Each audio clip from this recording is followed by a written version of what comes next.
ذرا سوچو، رات آنے والی ہے جس کے دن نہیں ہوں گے، ایک ایسی مخلوق نکلنے والی ہے جس کا مقابلہ کرنے والا پوری زمین پر کوئی نہیں ہوگا، ایک ایسا جانور ظاہر ہوگا جس کے ہاتھ میں موسیٰ علیہ السلام کی لاٹھی ہوگی، جو انسانوں سے بات کرے گا اور ان کی تقدیر کا فیصلہ خود کرے گا۔ اللہ رب العزت نے ہر امت اور قوم کو کسی فتنہ اور آزمائش میں ہمیشہ مبتلا کیا ہے، جس کی خبر پیغمبروں نے اپنی اقوام کو دی ہے۔ آخری نبی محمد صلی اللہ علیہ وسلم نے احادیث مبارکہ میں اس فتنے کی خبر نہایت ہی وضاحت کے ساتھ دی ہے۔ اس وحشی قوم کا نام یاجوج ماجوج ہے۔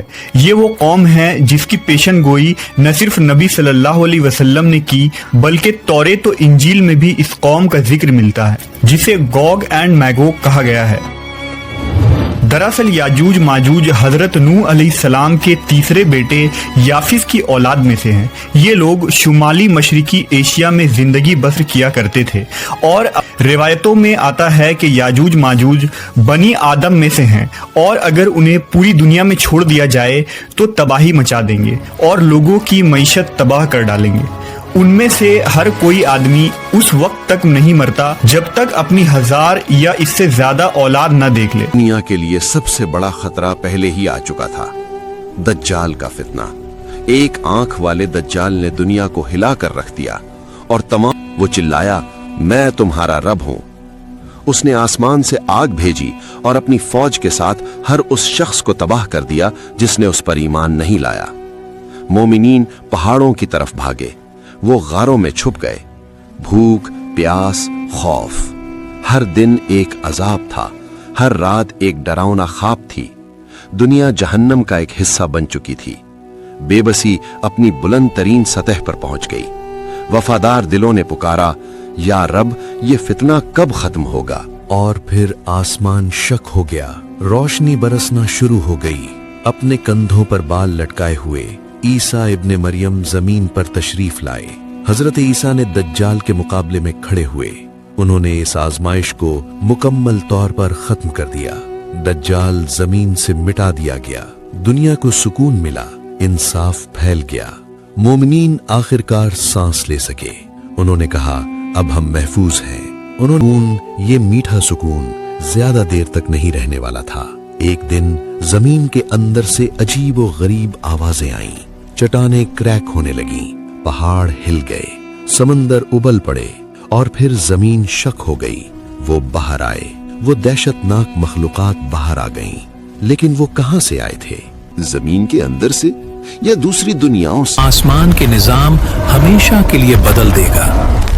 یہ کوئی کہانی یا داستان نہیں کوئی افواہ ہے، بلکہ وہ حقیقت ہے جو قرآن و حدیث میں موجود ہے، جو کسی بھی لمحے، کسی بھی دن آپ کے نیوز چینل کی سب سے دھماکے خیز بریکنگ نیوز بن سکتے ہیں کہ اے عیسیٰ، تم میرے مومن بندوں کو لے کر کوہ طور پر چلے جاؤ، کیونکہ میں ایک ایسی قوم کو آزاد کرنے والا ہوں جس کے ساتھ مقابلہ کرنے کی طاقت کسی کے پاس نہیں۔ ہزاروں سال قبل اس روئے زمین پر اللہ کے ایک نیک بندے کی حکومت تھی، جنہیں ذوالقرنین کے نام سے جانا جاتا ہے۔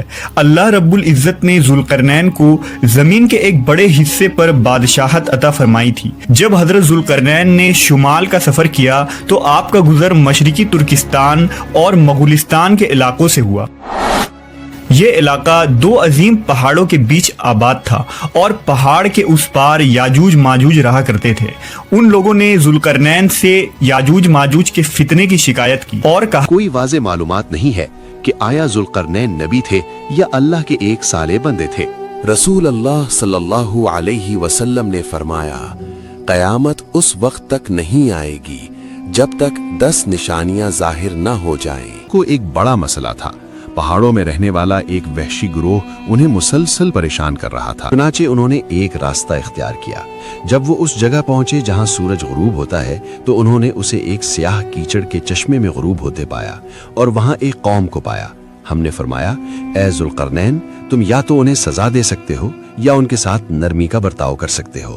جب وہ 2 پہاڑوں کے بیچ ایک جگہ پہنچے تو انہوں نے دوسری طرف ایک ایسی قوم کو پایا جو تقریباً کبھی نہیں سنتی تھی، कभी नहीं समझती थी और कभी भी सच्चाई को कबूल नहीं करती थी। उनकी तबाहकुन ताकत यकीनी थी। लोगों ने कहा, हमारे और उनके दरमियान एक दीवार बना दीजिए। बीच लोहे और पिघले हुए तांबे से बनी एक खामोश मगर खौफनाक दीवार खड़ी है। दीवार के उस पार सदियों से एक शोर गूंज रहा है, लोहे से टकराने की आवाज, नाखूनों, औजारों और पत्थरों के टूटने की आवाज। ये है याजूज और माजूज।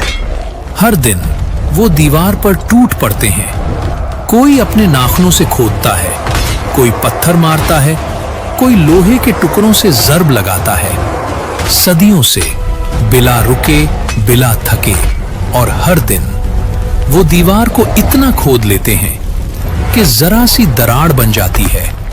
इतनी दरार कि दूसरी तरफ से सूरज की हल्की सी रोशनी चमक कर अंदर आती है। लिहाजा हजरत जुल्करनैन ने उस सरकश कौम की यलगार से हिफाजत के खातिर उन पहाड़ों के दरमियान एक मजबूत दीवार तामीर करवाई, जो लोहे और पिघले हुए तांबे से बनाई गई थी। तामीर मुकम्मल होने के बाद आपने अल्लाह का शुक्र अदा किया, जैसा कि अल्लाह ने कुरान मजीद में इरशाद फरमाया, यहाँ तक कि जब याजूज माजूज खोल दिए जाएंगे और वो हर बुलंदी से दौड़ते हुए आएंगे और सच्चा वादा करीब आ लगेगा। हजरत अबू हुरैरा से रिवायत है कि रसूल अल्लाह सल्लल्लाहु अलैहि वसल्लम ने फरमाया, फिर वो दीवार तोड़कर लोगों पर निकल आएंगे, सारा पानी पी जाएंगे। तो उनका इंचार्ज कहता है, वापस जाओ, हम कल फिर खोदेंगे। फिर अल्लाह दीवार को दोबारा पहले जैसा मजबूत बना देता है। जब वो वक्त आएगा कि अल्लाह उन्हें लोगों पर छोड़ना चाहेगा, तो वो हस्बे मामूल खोदेंगे, और जब वो सुराख के जरिए सूरज की रोशनी देखेंगे तो रहनुमा कहेगा, वापस जाओ, हम कल इंशाअल्लाह वहीं से शुरू करेंगे जहां से हमने छोड़ा था। अगले दिन वो रुकावट को उसी तरह पाएंगे जैसे उन्होंने उसे छोड़ा था। वो खोदते रहेंगे यहाँ तक कि वो तोड़कर निकल आएंगे और जमीन पर हर पहाड़ी से हुजूम की शक्ल में नीचे आएंगे। जब वादा करीब होगा तो काफिरों की आंखें दहशत से जम जाएंगी और वो कहेंगे, हाय अफसोस हम पर, हम तो इससे मुकम्मल तौर पर गाफिल थे। अजीम दिन आ जाएगा, जुल्करनैन की दीवार टूट जाएगी और याजूज और माजूज की कौमें हर पहाड़ी से नीचे आएंगी, पूरी दुनिया में फैल जाएंगी और अपने रास्ते में हर चीज को तबाह कर देंगी। वो हर आबी ज़खायर को पीकर खुश्क कर देंगे जो उन्हें मिलेगा। वो इतने लोगों को मार डालेंगे कि जमीन पर बहुत कम इंसान जिंदा बचेंगे। एक ऐसी दहशत फैलेगी जो पहले कभी नहीं देखी गई। दज्जाल रूहानी तबाही लाया था, लेकिन वो कहीं ज्यादा बड़ी जिस्मानी तबाही लाएंगे। इंसानियत और दुनिया मुकम्मल तबाही के दहाने पर होगी। हजरत ईसा ने एक मंसूबा बनाया और लोगों से कहा, ए लोगों, पहाड़ों पर चढ़ जाओ, जबल तूर पर पनाह लो। इन मखलूकात के साथ कोई लड़ाई नहीं है। कीड़ा, जिसे हदीस में नगफ कहा गया, और वो याजूज माजूज की गर्दानों में पैदा कर देगा। याजूज माजूज की लाशें जमीन पर ऐसे गिरे होंगे जैसे कटे हुए दरख्त। निगाह जहां तक जाएगी लाशें ही लाशें होंगी। मैदान, वादियां, जमीन लाशों से भर जाएगी। बदबू उठने लगेगी, ऐसी बदबू जिसे बयान करने के लिए अल्फाज तक नहीं होंगे। जमीन पर सांस लेना मुश्किल हो जाएगा। हजरत ईसा अलैहिस्सलाम और उनके साथ मौजूद अहले ईमान वाले पहाड़ों पर खड़े होकर ये मंजर देखेंगे। फिर दोबारा मोमिनीन के साथ मिलकर उन्होंने दुआ की, ऐ मेरे रब, इस आफत को हमसे दूर कर दे, अपने बंदों को इस अजाब से बचा ले। आसमान बादलों से भर गया, बारिश होने लगी, लेकिन ये कोई आम बारिश नहीं थी, ये अल्लाह का गजब था।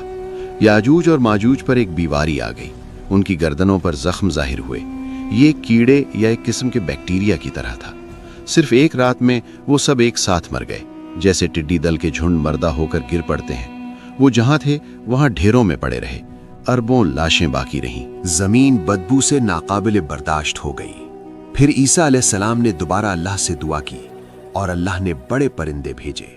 वो लाशों को उठाकर ले गए और उन्हें समंदर में फेंक दिया गया। बारिश हुई और जमीन को साफ कर दिया। इस तरह यह अजीम फितना खत्म हुआ। याजूज और माजूज के जमीन से मिट जाने के बाद बच जाने वाले लोग अपने छुपने की जगहों से बाहर आए और दोबारा जिंदगी गुजारने लगे। لیکن انسانیت اپنی ٹیکنالوجی اور ہتھیاروں کو یاجوج اور ماجوج کے خلاف کیوں استعمال نہیں کر سکی؟